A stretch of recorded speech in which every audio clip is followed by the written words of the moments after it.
All right, factoring trinomial with the leading coefficient greater than 1. So we're asked to factor this trinomial. Okay, why do we call it trinomial? Because it has three terms: first term, second term, and third term, which is a constant. So it's called trinomial. So the next thing we need to look at for is, why did they say leading coefficient greater than 1? Because we have 6 here as leading coefficient. So since we have anything greater than 1 here, this is how to do it. So you are going to take that your leading coefficient, you multiply it with your constant. So that is 6 multiplied by negative 10. And this will give you negative 60.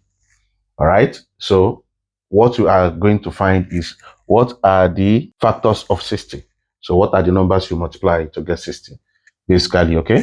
So you can say negative 60 maybe divided by 1. So let's just put it this way. So we have negative 1 and 60. Okay. Or you can say 60 multiplied by negative 1 is also going to give you 60, right?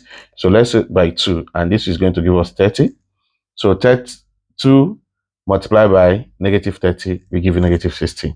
So we have 3 by, that is going to give us 20. So 3 multiplied by 20 will give you negative 60. I mean 3 multiplied by negative 20 will give you negative 60.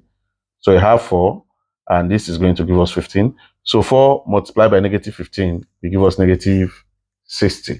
So you also have 5. So 5 multiplied by, don't have 5, right? 5 multiplied by negative 12 will also give you negative 50, all right? So, and so forth. So 6 multiplied by negative 10 will also give you negative 60. So basically, when you look at this, you check each of these factors. Which one will you add that will give you positive 11x? Of course, we already know that they are going to give us negative 60. So 3 minus, okay, let's start. 1 minus 60 definitely will not give you 11. So which one is closest? 2 and 30 will not give you 11. 4 and 15 can give you 11, right? So because 4 minus 15 will give you negative, it will give us negative 11, but we need positive 11. So because of that, we change the sign. We can put our negative here, then plus here, and this is going to give us positive 11. So we are using this to substitute for 11x. So that is going to be now 6x squared now plus 15x, then minus 4x, then minus 10. Okay, so this is the factor. So what we are going to do now is to group it. So let's group the binomials. So what is the greatest common factor between these? So we are going to have, of course, we have 3x, and this is going to give us 2x plus 5, right?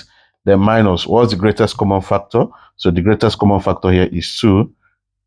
You have 2x plus 5, okay? Because negative 2 multiplied by 2x will give us negative 4x. Then negative 2 multiplied by positive 5 will give us negative 10. So these are the factors. And when you are doing this, if the two factors in the bracket are the same, then know that you are on the right track. So to now solve this trinomial, your answer is going to be, you bring out one of the factors, which is 2x plus 5, then multiply by 3x, okay? This 3x minus 2. And that is how to factor this trinomial with leading coefficients greater than 1.